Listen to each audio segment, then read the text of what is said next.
Today on the show, the New York Knickerbockers have won the championship. FIFA is coming to New York City, and New York City seems to be having some issues. We're going to talk about what I'm seeing over there. We also have a pretty big verdict here in the United States on a pretty famous murder trial. And closing out, we're going to have a little bit of an update on what's going on across the world with Iran, and we have a trillionaire. Let's get right into it. I am your host, Sal Assante. This is the We the Patriots podcast.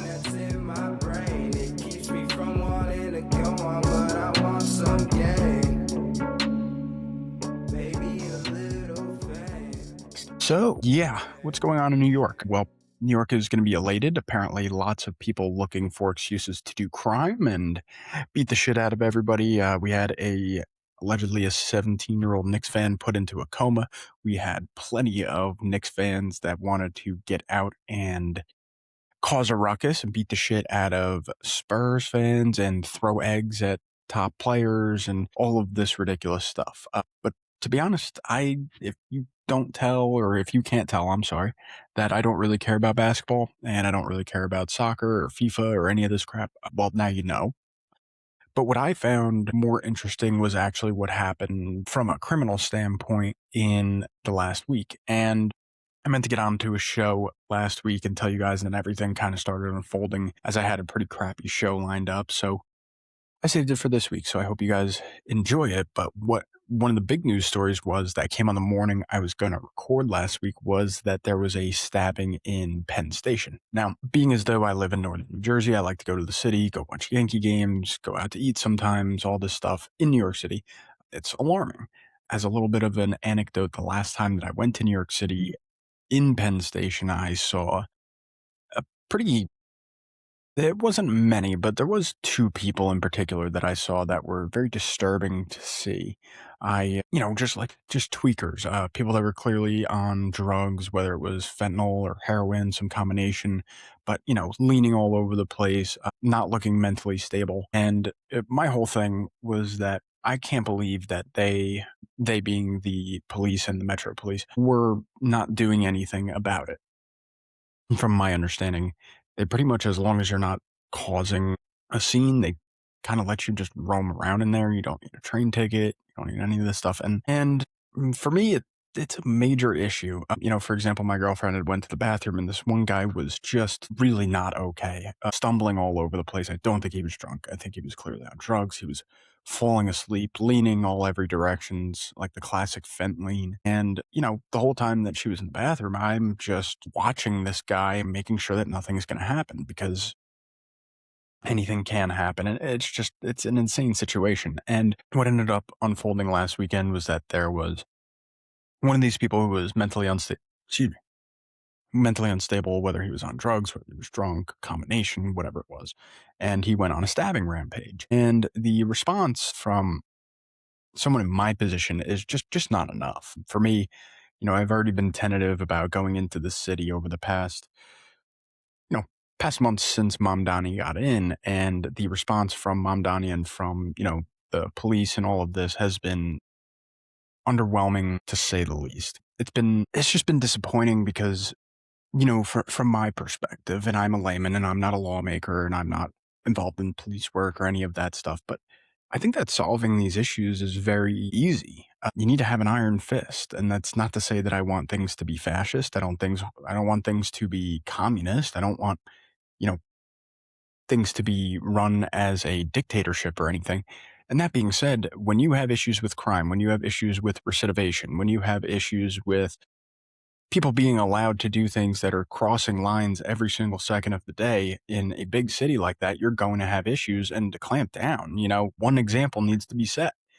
Some ridiculous jail sentence, some ridiculous prison sentence for a crime that you would think doesn't get to that level, and you start to set a precedent that crime will not be tolerated, and the problem is going to start to clean itself up. But you continue to let these people who are mentally unwell, these people who have been getting away with tons and tons of crime without any sort of repercussions, and you allow that to continue, and you allow people to get out on bail or get out with easy sentencing, and you're just going to see these problems become larger and larger, whether you're talking about theft, whether you're talking about, assaults and batteries, or whether you're talking about actual crimes with weapons.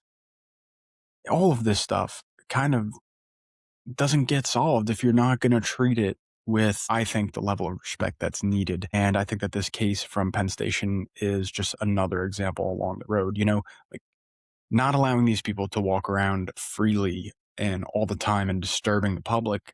It should be, I think, first and foremost, and people that kind of go out of their way to say, you have to treat these people with respect. I don't disagree with you. You have to treat people who are addicted to drugs, addicted to alcohol, people who have mental issues with respect, but treating them with respect comes in different flavors to different people, and I think the best thing to do for these people, in my opinion, again, I'm no doctor, I'm not involved in the law, but treating these people with respect who are going through these issues or are, clearly have alcoholism or clearly on drugs, treating them with respect would be getting them the help that they need and getting them off of the streets, not allowing them to get in the way of people living their lives, right? And, where I'm seeing that as a major issue, like one of my favorite podcasters that exists is David Sampson, and one of his mottos is that his philosophy in life is live and let live. Yet he'll always have a caveat to that when it doesn't suit his narrative. For example, when the data centers are getting proposed and they are affecting people's livelihoods, he doesn't care about live and let live because it's business. For me, I actually very much love the live and let live motto to its fullest extent. But here's the problem. You have two people that need to be in a situation like this. Actually, you had 7 people, 6 people injured, and one person that was the perpetrator of the attack in this incident with Penn Station. And live and let live would mean that you are not going to allow the man who is wielding a knife to live and let live, because his living and let living is getting in the way of other people living their lives. And there needs to be a stop to that. There needs to be a point when you are stopping the person that is going to commit a crime, that is going to get in the way of people actually living a good life, that is going to injure people. And you need to get him off of the street, whether he is arrested beforehand because he's showing clear signs of being impaired, or whether you're just not allowing these people who don't have a purpose to be in train station and not allowing them into the train station in the first place. Now, I understand that getting the Penn Station, one of the biggest metro hubs in the Northeast at least, and turning it into something like an airport terminal with security and stuff like that is probably not going to be possible given the train schedules and all that. Fine, but having the police not just standing around and actually doing something when an issue like this, I think, is imperative, and we will see. I for myself am going to be avoiding the city and all public transportation like the plague until this FIFA World Cup is over. You don't know who is in this country, you don't know who's in the city, and I don't really want to find out either. Now, kind of in that same note is this recent murder case that came up in Texas, I believe, and that was with the sentencing of Carmelo Anthony. Now, that is not the Carmelo Anthony that played for the New York Knicks. That is Carmelo Anthony, 17-year-old, and they were him and Austin Metcalf, the victim, unfortunately, of this scenario, were at a track meet in Frisco, Texas. I read this off months and months ago, maybe even over a year ago at this point when the incident occurred. He was stabbed. Metcalf was stabbed 3 times by Carmelo, and the dispute went into court, and all of these different things happened. I don't want to talk about the GoFundMe that was started. I don't want to talk about the incidents where money was spent wrongly, accusations of racism. But what I do want to some accusations of racism I am going to talk about, not with the parties involved here. But what I do want to talk about is the fact that this was, in my opinion, with all facts that came out, with all testimony from witnesses, clear-cut slam dunk murder case. The man shouldn't have been there. The young man shouldn't have been there. He was somewhere where he was asked to leave. He did not, and he ended up stabbing another student at this track meet 3 times and killing him. Brought a knife somewhere where you're not supposed to have a knife. All of these different things. At the end of the day, pretty clear-cut murder case. And where I'm finding the issue, of course, is that people are turning it into a race war. And if you go online enough, you will find, especially on Twitter and Instagram, you will find enough people that are espousing that view that, this is just because he's black. this is not a murder, this is self-defense, and we need to appeal, and all of this crap. And at the end of the day, what I'm looking at, and what I think a lot of people are looking at, and I'm not saying that this feeling that this is not a murder and that this system is not working for Carmelo Anthony. That's not the prevailing view. It's just that there is people that are letting that view out. It's gotten to a point now where any incident that is involving race in any way, shape, or form is going to be turned into a race war. People are going to kind of side with their creed, with the color of their skin, with their tribe, so to speak, instead of actually looking at the facts on the ground.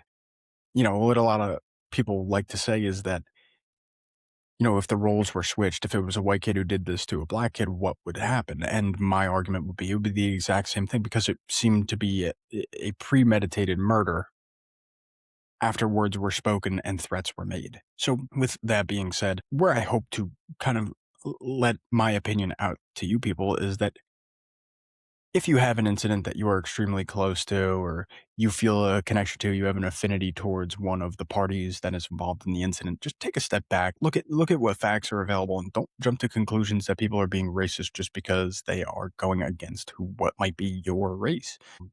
I am a white person speaking out, and again, objectively speaking, had I not known the races, the fact that the facts on the ground being that multiple witness testimonies against this person, he shouldn't have been there. From my understanding, he was also kicked off of the track team, so he shouldn't have even been to the track meet in the first place, let alone under the tent of another team. And bringing a knife to an event that is a school event for athletics is just absurd. Every single fact is lining up against this person, regardless of race. I could have had color blindness completely and understood that this person is guilty of murder. And now you're getting called a racist for following along with that. So again, like if it's impairing your judgment, if there is an inability to see that there is a lack of justice, if murder was not the charge that was brought, then take a step back. You don't need to start accusing people online of being racist or starting to gin up frustration with the system, because at the end of the day, the system did what I think anybody who had a child who was killed, it did what those parents in that situation, regardless of race, of color, of any other aspect, what they would want. So that's just my thing on this Carmelo thing. I'm glad that things did get solved easily. It looks like there's going to be appeal. We'll see what happens. I don't think that there's any way in hell that this thing gets overturned. So we'll see on that. Now, the frustrating part of the news, I should say, that is going around that I am continually talking about, but unfortunately I just don't have that much new information on, is this Iran thing. Now, what you're seeing constantly, if you are paying attention to what Trump is getting out there, is that there's these constant talks of a peace deal or some deal being signed, and it's just been day after day after week, and no movement, no actual reporting. And it's frustrating to me because the implications are much further than just fuel. You talk about the world economy getting affected because of that and because of other items. It's undeniable at this point that fuel prices, oil prices are up, but there is that hidden thing that I know that I've talked about a little bit on this show, and that is the fact that the global trade market for things like fertilizer has been deeply affected, and it's not going to be felt for some time. Farmers, most people that need these pesticides, need these fertilizers, are stocked up for the year. They have what they need, and they're not going to be buying again until it goes into the winter season or even next year. And those prices are not yet to hit us. When we see that global change to the price in fertilizer, the price in whatever pesticides are moving through there, from what research I did, something around 30% of the world's market comes through the strait. The price increases on our food is going to be astronomical. And if you combine that with the price increase on fuel, then just living is going to be so much higher. So getting to a deal here and getting out of this conundrum before it really snowballs into an endless war is paramount for, I would think, not just the Trump administration, but everybody that's involved in politics. And yet the speed at which it seems that talks are going, or the conclusion is looking to be met, does not seem to be correlating with the seriousness of the situation that we have. And it's just purely frustrating. You have every other day, you have Trump threatening to blow up the entire country. You have Trump claiming that the victory has already been won, which we've seen countless number of times in these terror wars. Time and time again, things are not as they seem, not as they're put out by the propaganda agency of the president's office, and yet we have to listen to because we don't have information that is saying otherwise. If you are interested in following this more, or getting some more of the details, stuff that you're not necessarily going to see really anywhere, except maybe a few podcasts, go to antiwar.com.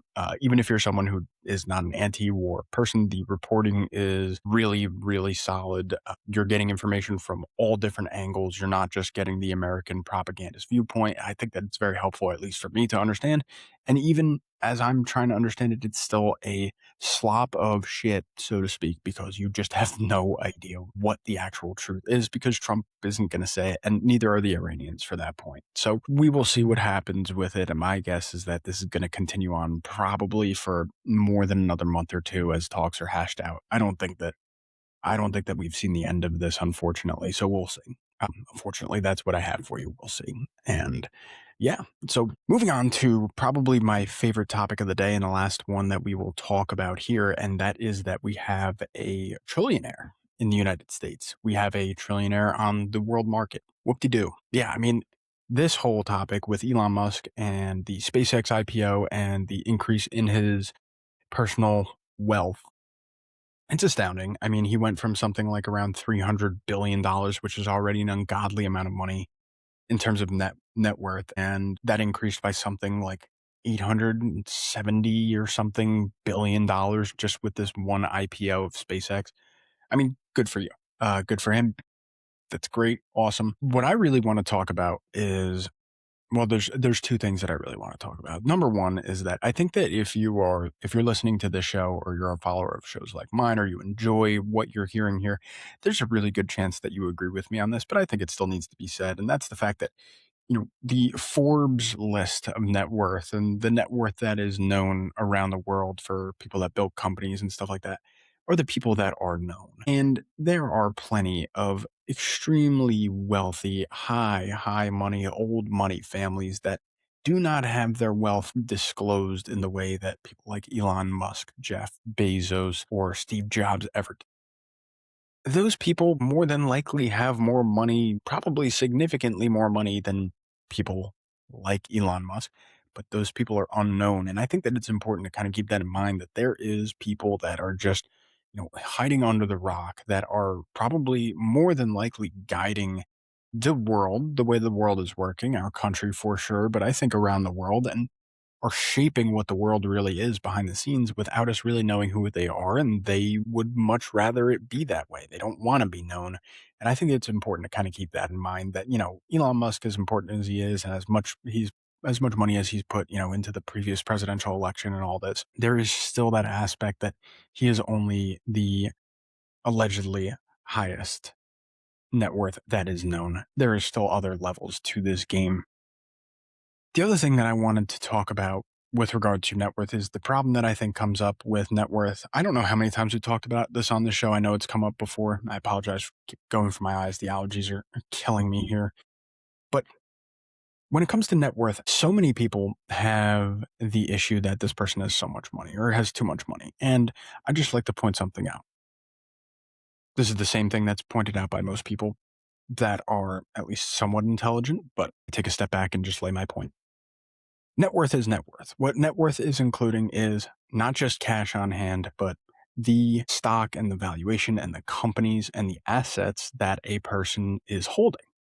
So that means that the liquid cash, the literal dollar bills or money in a bank account that someone with a high net worth has, is more than likely going to be relatively zero. What they're going to own a ton of is stocks, companies, assets like real estate. These things are going to build up their net worth, but it's not like they actually have the cash in the bank. And when someone is coming out and saying, tax the rich, tax the fucking rich, they don't deserve this, the problem is that the only time that you have the ability to tax the rich is when those people are making a sale of an asset, when you actually have an event where money is transacted. And another big problem, right? Oh, excuse me. That was quite a sneeze. Hopefully that gets cut out. Another big problem is that you can't force the sale of these companies, of these assets. If you were to force the sale in instances like this, then you kind of lose the whole reason for someone building a big company like this in the first place. Like a big issue that was in the I don't know if it was so much in the last presidential election, but most certainly in lower level elections like for Congress or local administration, is that people are talking about something called a wealth tax. And a wealth tax is one of the most ridiculous ideas that has ever existed. And I pray to God that it never actually comes to the forefront. And here's why. If you're taxing an asset before it is sold, as it is being held, then that person, in almost every case, the person who is of a higher net worth, is going to be forced to sell that asset. The whole reason that I'm using that too many times, the whole reason that the specific asset is so high is because the person is holding it. So for example, someone like Steve Jobs, the reason that the Apple stock, AAPL on the ticker, if you want to go look it up, the reason that it was so high during his lifetime was because he held so much of it and he was investing in himself by not selling off that stock, by not trying to get out of the company, and by continuing to run the company and invent and try to turn the corner with technology. It's because people had faith in him. And for that reason, they expected him to put out high performing products and be the highest in terms of quality for, things like cell phones, things like iPads, things like computers. And for that reason, the stock was very high because he owned a bunch of it. He had faith in himself. And therefore, as a reaction to that, the market had faith that the company was going to do well. They were going to continue to put out products. They were going to continue to keep the quality high, and they were going to continue to innovate. Now, the same thing can be said for someone like Jeff Bezos or for Elon Musk. Jeff Bezos, for his part, has gotten out of Amazon. He's no longer a principal partner. I'm sure he still owns quite a few shares, but he's not the principal owner of Amazon. And in doing so, if you've noticed, the astronomical rise in the price of the stock of Amazon and also the innovation of Amazon has not been nearly the same ever since Bezos got out of it. And that's a good example as to why Elon Musk would be someone who's not going to just sell his stuff. The more that you sell off as the owner, especially if you're not the controlling partner, which would be owning more than half of the company, if you're not the controlling partner, then you don't drive the ship anymore. You are not controlling. And if you are someone who is, so central to the movement of business, whether you're talking about someone like a Jeff Bezos and driving the development at Amazon, whether you are Steve Jobs and you are driving the development at Apple, or whether you are Elon Musk and you are invested heavily into many companies, whether that be SpaceX or Tesla or the Boring Company or all these different things that he does, if he's not the controlling partner at these places, the value will go down. So him selling off to try to pay this tax is going to be a never-ending cycle of the cost of the asset, not just him being the owners of the asset, but the public as well. Public that own these stocks are going to get poorer and poorer just because of a tax that's implicated and is made to the point where the person is going to have to start selling off their equity in these companies. So, in going off on that tangent, and if I lost you, I hope that you're back here now because I'm going to try to simplify it as we end the show. A rich person with a massively high net worth does not have that much money in the bank.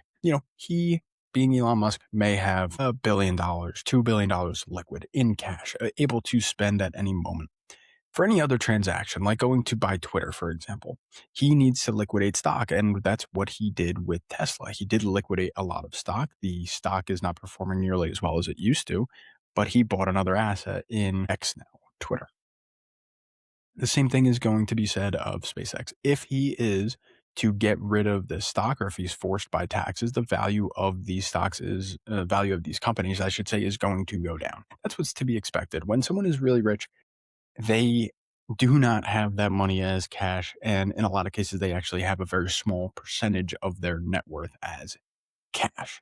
So don't get mad at those people for innovating. Don't get mad because you are not them. Get mad because you should be doing better in your life. I wish I was as smart and as talented as an Elon Musk, even if he didn't really invent anything, but being able to back the right people and put together the right projects and IPO companies. If I had that ability and I could put together those teams, you probably wouldn't see me here on this podcast. Just kidding. I love this place. I love you guys. You guys are great as an audience. I appreciate you guys sticking with me. I will get back to my weekly schedule, hopefully coming this week. And I think I'm going to put a deadline on it. Within the next 3 weeks, I will have my next episode, I should say, on the 9/11 story, the road to 9/11 out. So we'll say by the first week of July, I should have that out. Maybe we'll have it out for 4th of July. Wouldn't that be fun? Until then, I hope you guys have a very nice week. Again, I'm your host, Sal Assante, with We the Patriots podcast. Do us a favor, leave a like, leave a comment in the description, subscribe to the show if you're not already, and share it out to your friends. Now let's get some more eyeballs on this, huh? Love you all. Wish I were the fucking state. I wanna be something, not nothing. Trapped inside my dream and I'm running away from these demons. But the feeling's so good, I'ma keep dreaming.